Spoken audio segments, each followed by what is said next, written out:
Hello छात्रों, दीक्षांत सेरुटेक में स्वागत है आपका। आज हम पढ़ेंगे वर्ग 5 विषय हिंदी में पाठ मेरी जिंदगी का सबसे बड़ा दिन। मेरी जिंदगी का सबसे बड़ा दिन पाठ के इस शीर्षक से यह पता चलता है कि यह लेखक, लेखिका अथवा जिसके बारे में इस पाठ में वर्णन है, चर्चा है, उसके जिंदगी का सबसे बड़ा दिन था वह। जी हां, ये लेखिका इस पाठ की हैं हेलन केलर। हेलन केलर जो जन्मांध थी, जन्म से ही अंधी थी, लेकिन कहा जाता है कि कोशिश करने वालों की कभी हार नहीं होती और कोशिश किसी की बेकार नहीं होती।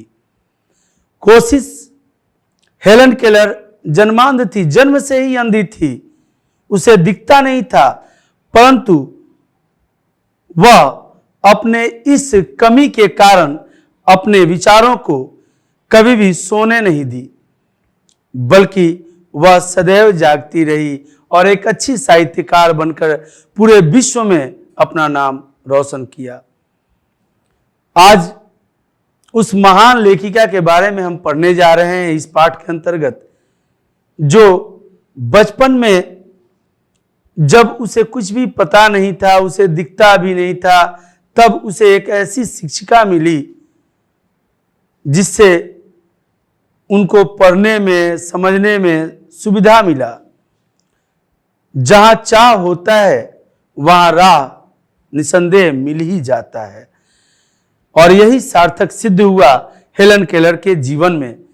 और उन्होंने अपनी इस रचना के अंतर्गत अपनी उन तमाम एक्सपीरियंस को, तमाम उस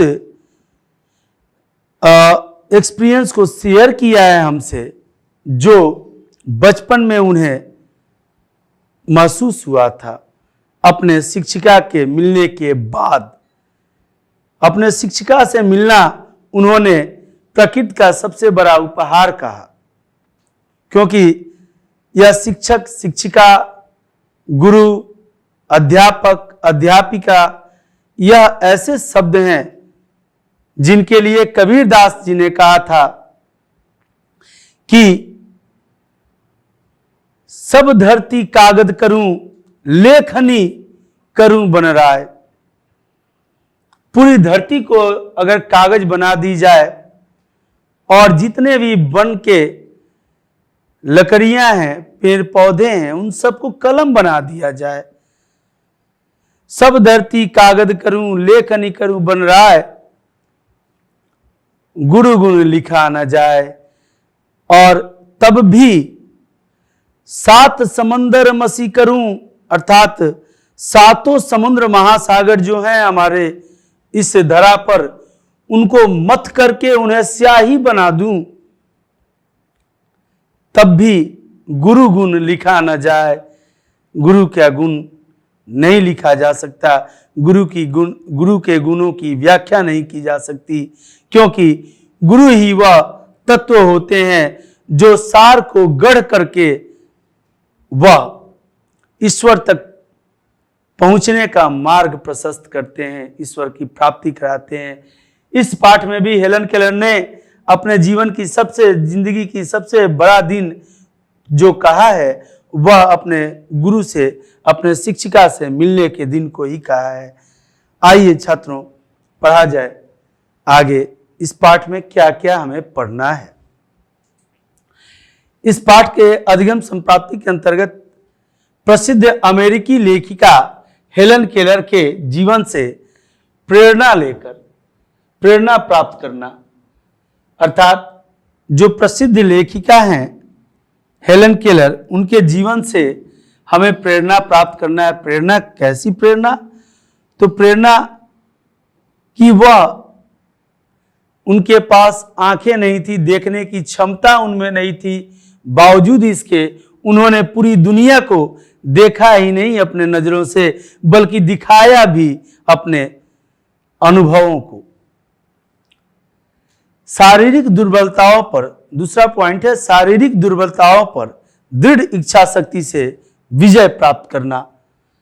शारीरिक दुर्बलता अर्थात उनके पास वह शारीरिक दुर्बलता थी और सबसे बड़ी दुर्बलता थी आंखों से दिखना नहीं, इस सतरंगी दुनिया का दर्शन नहीं कर पाती थी।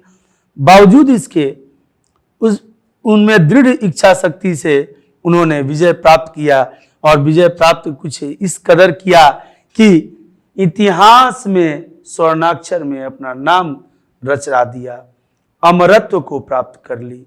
क्योंकि जिनका नाम इतिहास में चला जाता है छात्रों, उन्हें हम पढ़ते हैं, जुगों जुगांतर तक उनके बारे में जानते हैं और उन्हें याद करते हैं। उनका शरीर तो हमें नहीं दर्शित होता, परंतु उनके द्वारा किए गए कार्य हमें दर्शित होते हैं, समझ में आता है और इस प्रकार से वह हमारे हृदय में जीवित रहते हैं, अतः वह अमर है। ब्रेल और सांकेतिक, ब्रेल भाषा कहा जाता है छात्रों, जो अंधे लोग हैं, बहरे गूंगे हैं, बोल नहीं सकते, उनके लिए एक अलग भाषा का प्रयोजन किया गया, एक अलग भाषा विकसित की गई।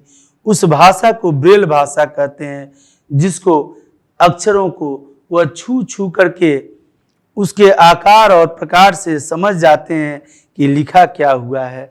ऐसे कई उदाहरण हैं हमारे देश में, थे हमारे देश में ऐसे कई उदाहरण जो जन्मांध थे, परंतु रामायण की एक एक पंक्तियां उन्हें मुखस्त याद थी। यह धरा वीरों से वीरान नहीं, उसी में एक वीरांगना अमेरिकी लेखिका हेलन केलर भी थी। ब्रेल और सांकेतिक भाषा के विषय में जानना, उस विषय के बारे में इस पाठ के माध्यम से हम समझेंगे। आत्मकथा विधा से परिचित होना। अब यह क्या है? यह पाठ तो आत्मकथा है। आत्म मतलब स्वयं का और कथा मतलब कहानी। स्वयं की कहानी को आत्मकथा कहते हैं। स्वयं की कहानी अर्थात लेखिका हेलन केलर अपने ही जीवन की कहानी अपने ही लेखनी से लिखी है, तो वह उनकी आत्मकथा है। अंतिम बिंदु है, पॉइंट है, पाठ पढ़ना तथा उसके मर्म को समझना। मर्म का अर्थ होता है छात्रों अर्थ। मर्म अर्थात पाठ के पढ़ना तथा उसके अर्थ को समझना। आइए छात्रों आगे बढ़ते हैं। पाठ आरंभ होता है 3 मार्च 1887 के दिन से, क्योंकि वही वह दिन था जो हेलन केलर के जीवन का सबसे बड़ा दिन था, क्योंकि उसी दिन उन्हें अपने टीचर से मुलाकात हुई थी। उनके शिक्षिका का नाम था एन सुलिवन। 3 मार्च 1887 3 मार्च 1887 को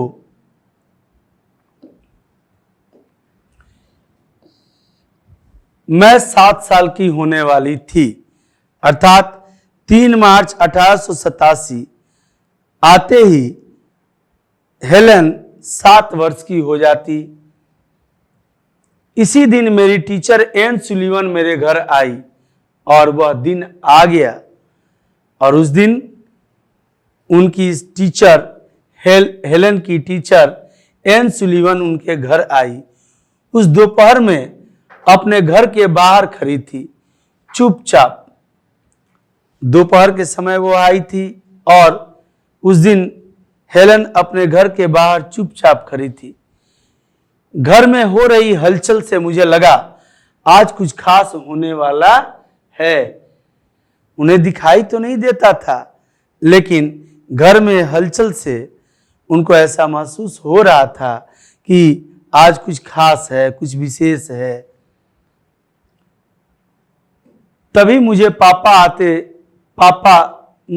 तभी मुझे पास आते कदमों की आहट महसूस हुई। मैंने अपने हाथ आगे बढ़ाए, किसी ने मेरे हाथ को थामा, मुझे उठाया और गले से लगा लिया। उठाया और गले से लगा लिया। हेलन कट अपने जीवनी में लिखती है, आत्मकथा में, कि वह बाहर खड़ी थी। कब? 3 मार्च 1887 को उसे ऐसा महसूस हो रहा था कि घर में हलचल जो हो रही है आज कुछ विशेष है। विशेष यही था कि उसका बर्थडे था और उस दिन उनकी एक टीचर आई थी, एन सुलिवन जिनका नाम था।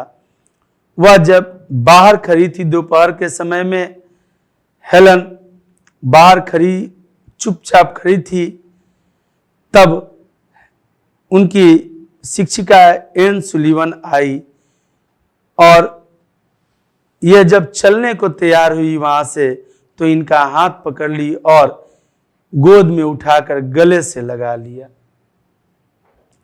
अगली सुबह मेरी टीचर सुलिवन ने मुझे एक गुड़िया दी। अगली सुबह सुलिवन ने, मैं जो टीचर थी उन्होंने एक गुड़िया दी। मैं कुछ देर उसके साथ खेलती रही। फिर मेरे हाथ पर उन्होंने अपनी उंगली फिराकर लिखा, डॉल लिखा। मुझे उंगली के इस खेल में बहुत मजा आया। मैं झट उनकी नकल करने लगी।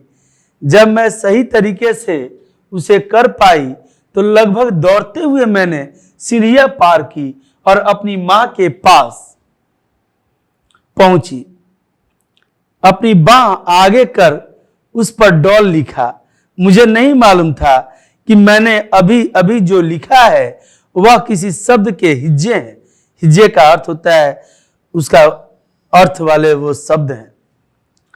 मुझे तो यह भी नहीं मालूम था कि शब्द भी कोई चीज होती है।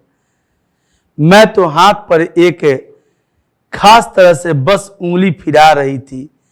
आने वाले दिनों में मैंने इसी तरह कई शब्द सीखे, जैसे पिन, हैट, कप और कई क्रियाएं भी, जैसे सिट, स्टैंड, वॉक आदि। देखिए कितनी बड़ी बात है। जो बच्चा नहीं जानता है कि डॉल का स्पेलिंग क्या होता है, डॉल का मतलब क्या होता है, खेल खेल में शिक्षिका उन्हें समझाती हैं और एक डॉल देती हैं उन्हें। डॉल से वह खेलती है बच्ची। खेलने के बाद से उनके हाथों पर वह घुमाती है। जैसे जैसे वह घुमाती है, 4 अक्षर थे डॉल में, वह घुमाते ही वह उन अक्षरों को खेल समझती है और खेलते हुए जब वह भली भांति कर लेती है तो खुश हो जाती है। जब आदमी अपने हृदय से, अपने मन से खुश हो जाता है, और खुश कब होता है छात्रों? तो जब वह खुद से कुछ करता है तो खुशी होती है। जब वह खुद से कुछ कर गुजरता है, कुछ कर लेता है और अच्छा करता है, उसकी प्रशंसा होती है, उसे वाहवाही मिलती है, उसके लिए तालियां बजती हैं, तो वह उसका मनोबल बढ़ जाता है और वह खुशी से फूले नहीं समाता।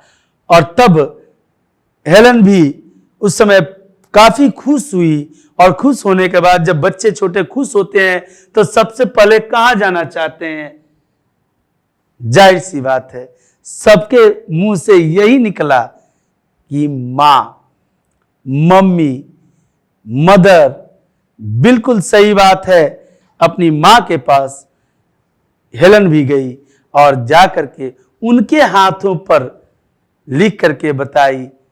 तनिक सोचिए, उनकी मां तो समझती थी डॉल का स्पेलिंग, डॉल का मतलब, लेकिन उसे नहीं पता था। उसे तो ये भी नहीं पता था कि शब्द नाम का भी कोई चीज होता है, वर्ड कुछ चीज का नाम है, वर्ड भी है कोई, वह हिज्जे हैं, अर्थात स्पेलिंग्स हैं। हिज्जे कहा जाता है स्पेलिंग को। और उस दौरान उन्होंने अपनी शिक्षिका से सिट, स्टैंड, वॉक आदि शब्दों को उन्होंने सीखा मौखिक रूप से, और लिखने के लिए सीखा। पिन, हैट तथा कप आदि इस तरह के कई शब्द वह सीख चुकी थी खेल खेल में। मैंने इन शब्दों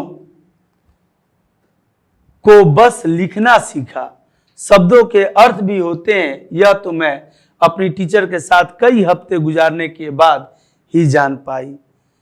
अर्थात जो एन सुलीवन शिक्षिका थी वह जल्दीबाजी नहीं की उस बच्ची के साथ, वो अच्छा काम की।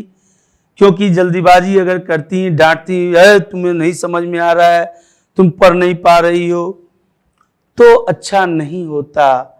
लेकिन उन्होंने खेल खेल में उसे लिखना तो सिखाया था, अभी तक उसे यह नहीं पता था कि इसका अर्थ क्या होता है। अतः कई हफ्ते गुजारने के बाद वह जान पाई थी अर्थों को। एक दिन मैं अपनी नई गुड़िया के साथ खेल रही थी। मिस सुलीवन ने मेरी बड़ी सी गुड़िया को मेरी गोद में रखा और मेरे हाथ पर डॉल लिखा। वे मुझे समझाना चाह रही थी कि उनके द्वारा मुझे दी गई और मेरी पहली गुड़िया दोनों ही डॉल है। उन्होंने समझाना चाहता एक दूसरी गुड़िया दे करके कि भाई ये बड़ी गुड़िया है, ये छोटी गुड़िया है, ये दोनों ही गुड़िया है और इन दोनों का स्पेलिंग डॉल ही है। तो डॉल। उस दिन सुबह मग और वाटर शब्दों को लेकर मुझे काफी उलझन हुई। मग और वाटर शब्दों को लेकर छात्रों, अगर आपसे पूछा जाए कि किस शब्द को लेकर बचपन में हेलन को उलझन हुई, तो उसका जवाब क्या होगा? Water, mug and water. Doll को तो वो बहुत पहले जान गई थी। सुलीवन ने मुझे समझाने की बहुत कोशिश की कि मग और वाटर अलग अलग शब्द हैं। वह मग और वाटर, मग में ही वाटर होता है, पानी होता है नहाने के लिए या कपड़े साफ करने के लिए या किसी भी काम के लिए वाटर होता है मग में ही। लेकिन वह मग और वाटर ये दोनों अलग अलग चीजें हैं, यह बात समझाने की कोशिश कर रही थी उनकी टीचर, परंतु वह समझ नहीं पा रही थी। लेकिन मैं लगातार इसका विरोध करती रही और वह विरोध भी कर रही थी कि ना, एक ही है दोनों, आप नहीं समझती हैं। आखिर तंग आकर उन्होंने बातचीत बीच में ही छोड़ दी और वह परेशान हो गई। अरे भाई, मैं समझा रही हूं, ये समझने को तैयार नहीं, तो छोड़ दी। और उनकी बार बार की कोशिशों से खींचकर मैंने गुड़िया को जोर से जमीन पर पटक दिया। बार बार जो टीचर बता रही थी कि नहीं, ये mug and water both are different things, दोनों अलग अलग चीजें हैं, दोनों अलग अलग वस्तुएं हैं, इनको समझो। लेकिन वो बोलती थी कि नहीं, mug is water, water is mud. Mug mug ही वाटर है, वाटर ही मग है। अब भाई, मग और वाटर दोनों एक साथ कैसे हो सकता है? वाटर तो बहता है, मग तो खड़ा रहता है। अब ये बात वो समझ नहीं पा रही थी और इससे गुस्सा करके, झल्ला करके वह गुड़िया को उठाकर पटक। जब उसके चिथड़ों को मैंने अपने पांव पर महसूस किया तो मुझे खुशी सी हुई। न बुरा लगा, न कोई अफसोस हुआ। मैं जिस अंधेरी दुनिया में जी रही थी, वहां प्रेम प्यार की गुंजाइश कम ही थी, क्योंकि जिन्हें दिखता नहीं, अब वह गुड़िया है, वह लाल रंग की है या पीले रंग की है, ये जिसे दिखता नहीं वो कैसे समझ पाएगा? उसके सामने तो अंधेरा है। चाहे वो दिन हो चाहे रात हो, उसके लिए तो सब एक बराबर हैं, क्योंकि उसकी आंखों से तो दिख नहीं रहा है। तो वहां पर वह लिखती है कि वहां जिस अंधेरी जिंदगी को मैं जी रही थी दुनिया में, वहां पर प्रेम प्यार की गुंजाइश कम ही थी। मुझे आभास हो चुका था कि मेरी टीचर गुड़िया के बिखरे चित्रे बुहार रही है, और उसे आभास हो गया जब उसके पांव से गुड़िया के टुकड़े मिले। अब उसे यह महसूस होने लगा कि मेरी जो टीचर हैं, शिक्षिका हैं एन सुलीवन, वह बहार करके एक जगह एकत्रित कर रही हैं, क्योंकि अब वह गुड़िया तो टूट चुकी थी, उसका कोई यूज था नहीं।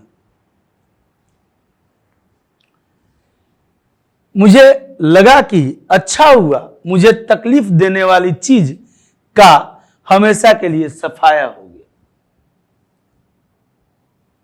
मतलब सीधा साफ सुथरा। कई बच्चे ऐसा काम करते हैं, न रहेगा बांस न बजेगी बांसुरी।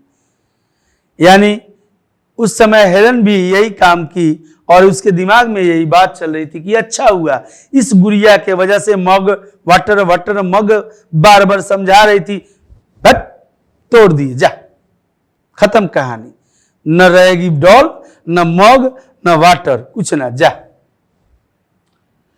वाली चीज का हमेशा के लिए सफाया हो गया। फिर उन्होंने अंदर से टोपी लाकर मुझे पहनाई, लेकिन टीचर भी टीचर थी, वह भी छोड़ने वाली कहां। उन्होंने टोपी लाके पहनाया। मैं समझ गई कि हम बाहर जा रहे हैं। अब टोपी लाके पहनाई तो वो समझ गई कि घूमने के लिए कहीं बाहर लेके जाएगी। भाई घूमना तो बहुत अच्छी बात होती है, और घूमना तो प्रत्येक बच्चों को अच्छा लगता है, क्योंकि देखिएगा अधिकांशतः पापा अभी बाइक स्टार्ट नहीं किए तब तक बच्चा हाजिर है, पापा हम भी चलेंगे। अब पापा कहाँ जा रहे हैं इसका कोई ये नहीं, लेकिन हम भी चलेंगे। जिद पर अड़ जाता है, ना ना मैं चलूंगा, क्योंकि घूमना तो सारे बच्चों को अच्छा लगता है। इसलिए अब उसके बाद उसको बेवकूफ बनाना पड़ता है। अच्छा ठीक है चलेंगे, ले चलेंगे, जाओ चप्पल पहन के आओ। जाता है वो चप्पल पहनने तब तक फुर। अब बार बार धोखा खाने के बाद एक दिन बुद्धिमान बन जाता है, मतलब ना भागेंगे नहीं, चाबी लेके जाएंगे। तो इस तरह की बातें हो रही थी। अब वो समझ चुकी थी कि हम लोग बाहर कहीं जाने वाले हैं, इसीलिए कैप हैट मुझे पहनाई है मेरी मिस ने। बिना शब्दों वाले इस विचार के दिमाग में आते ही मेरा मन चहक गया। हम एक कुएं के पास से गुजरे। वहां आसपास मधुमक्खियों के बहुत से छत्ते थे। उनकी खुशबू हर ओर फैली थी। कोई कुएं से पानी निकाल रहा था। मेरी टीचर पानी की तेज धार के पास मेरा हाथ ले गई। तेज धार के पास हाथ ले गई। पानी निकल रहा था तो तेज धार बह रही थी, और तेज धार कुएं से जो पानी गिरता है वहां पे, तो निकलते हुए पानी पर उन्होंने हाथ रखा इनका, और जैसे ही ठंडा पानी मेरी बाह पर गिरा, उन्होंने मेरे हाथ पर धीरे धीरे वाटर लिखा। क्या लिखा? वाटर। पहले एक बार, फिर बार बार मैं बिना हिले डुले बुत बनी रही। बुत मतलब स्टैचू। बुत बनी रही, बनी खड़ी रही। मेरा पूरा ध्यान उनकी उंगलियों की हरकत पर था। अचानक जैसे मेरे आगे भाषा का रहस्य खुल गया था। मुझे पता चला कि वाटर यानी वह ठंडी चीज जो अभी अभी मैंने छुई है। देखो कितनी अच्छी बात हो रही है यहाँ पे कि वह उसे पता चल गई कि इसका मतलब जो हमारी टीचर लिख रही हैं वाटर वाटर वाटर बार बार मेरे हाथों पर, तो उसका ध्यान उसी पर चला गया, केंद्रित हो गया कि आखिर ये लिख क्या रही हैं। अब उसे समझ में आ गया था कि जो ठंडी चीजें अभी मैंने छुई थी उसको कहते हैं वाटर। अभी और उसे जीते जागते शब्द ने जैसे मेरे उस जीते जागते शब्द ने जैसे मेरे अंदर नई आशाएं और नई उम्मीदें जगा दी। यह सच है कि सीखने के रास्ते में कई दिक्कतें आई, पर समय के साथ उनको दूर होना ही था। सीखने की ललक से बढ़कर हम तेज कदमों से घर की ओर चल दिए। रास्ते में जिस भी चीज को मैंने छुआ मुझे वह जीवन से भरी लगी। यह खुद से करने वाली बात थी, क्योंकि अभी जो आत्मविश्वास, जिस आत्मविश्वास की जिक्र कर रही है हेलन, वह वास्तव में ईश्वरत्व की प्राप्ति की बात हुई है, वास्तव में उसे मिला है कुछ। आज वह घूमने के लिए अपने टीचर के साथ आई थी, वह वाटर को नहीं पहचान पा रही थी, मग एंड वाटर के बीच उसको डिफरेंस पता नहीं चल पा रहा था, वो समझ नहीं पा रही थी, उसकी आंखें थी नहीं जिसे दिखा करके कहा जाता है it is water and this is mug, this is water and this is mug. But वहां पर तो एन सुलीवन ने कहा, कई बार समझाया, लेकिन वह समझ नहीं पाई। तब उसे एक माने एन सुलीवन जो शिक्षिका थी, उनके दिमाग में यह बात, ये युक्ति आई, एक आइडिया आया, तरीका आया कि क्यों न ले चल के स्पष्ट रूप से प्रैक्टिकली इन्हें दिखाया जाए।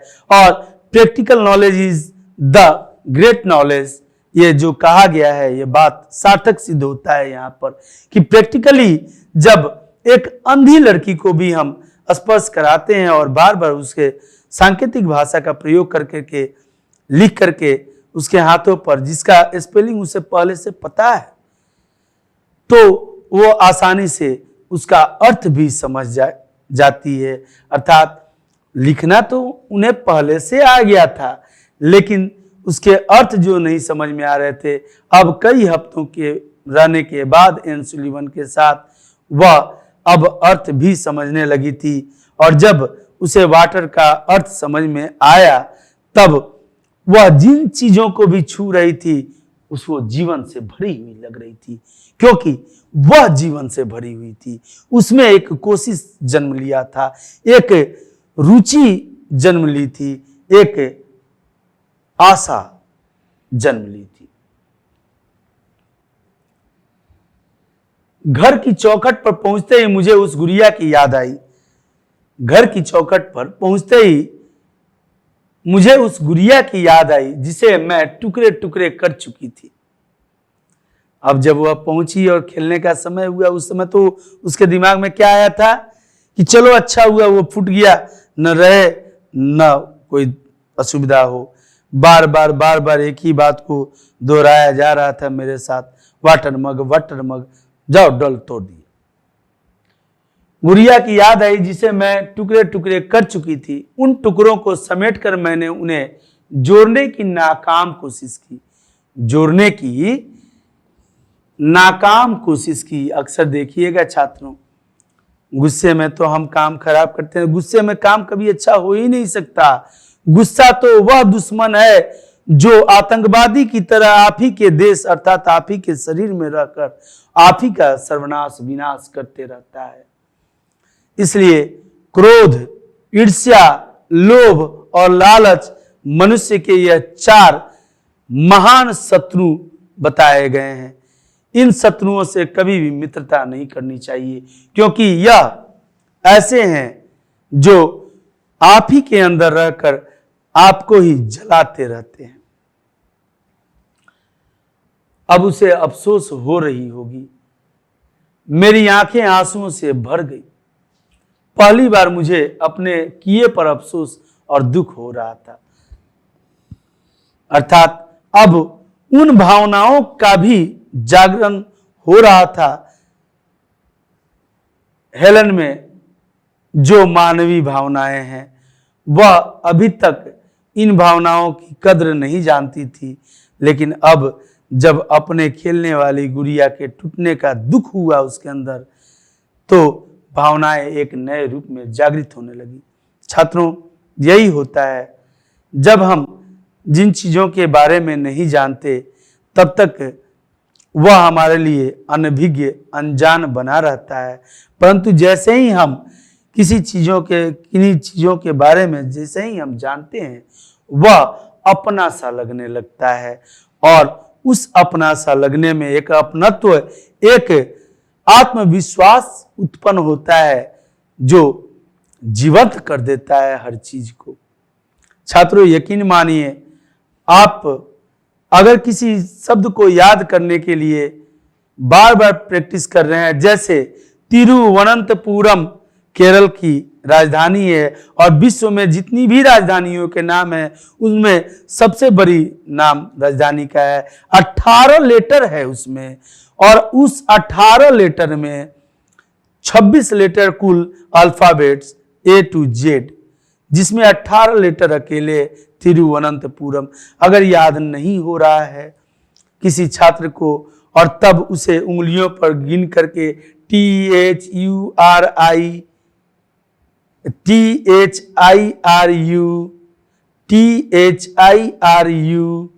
थिरु VANANTHAPURAM, इस तरह से तिरुवनंतपुरम अगर उंगलियों पर गिन करके वो याद कर लेता है तो आत्मविश्वास बढ़ जाता है। और यकीन मानिए कि इस तरह से जब याद होता है तो आप क्रिकेट की फील्ड में जाते हैं और बैट पकड़ते हैं तो निसंदेह छक्का मारते हैं।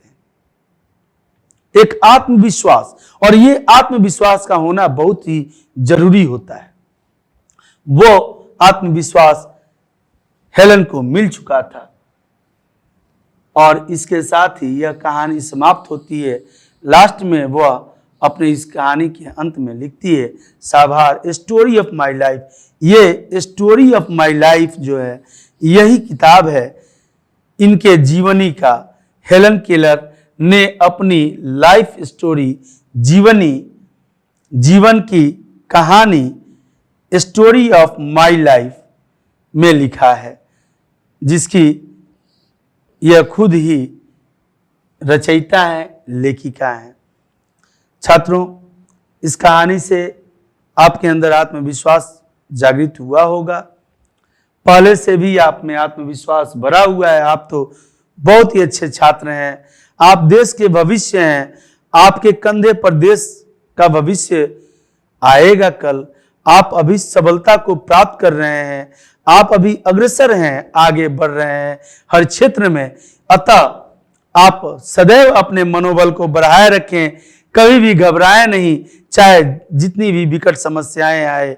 अब इससे बड़ी विकट समस्या तो किसी के जीवन में नहीं आ सकती, लेकिन एन सुलीवन जैसी शिक्षिका को प्राप्त करके धन्य अपने आप को महसूस करने वाली हेलन अपनी आंखों के न रहते हुए भी दुनिया को देखी ही नहीं बल्कि दिखाई भी दुनिया को। हेलन ने कहा था एक शब्द, एक वाक्य, कि आंख वालों के अपेक्षाकृत बिना आंख वाले दुनिया को अधिक देख सकते हैं, क्योंकि आंख वाले तो देख करके महसूस नहीं करते और बिना आंख वाले हर चीज को स्पर्श करके महसूस करते हैं। यह महसूस करना अपने आत्मविश्वास में एक बहुत बड़ी चीज होती है। छात्रों, इसी के साथ इस पाठ का समापन हुआ। आपका दिन मंगलमय हो। धन्यवाद।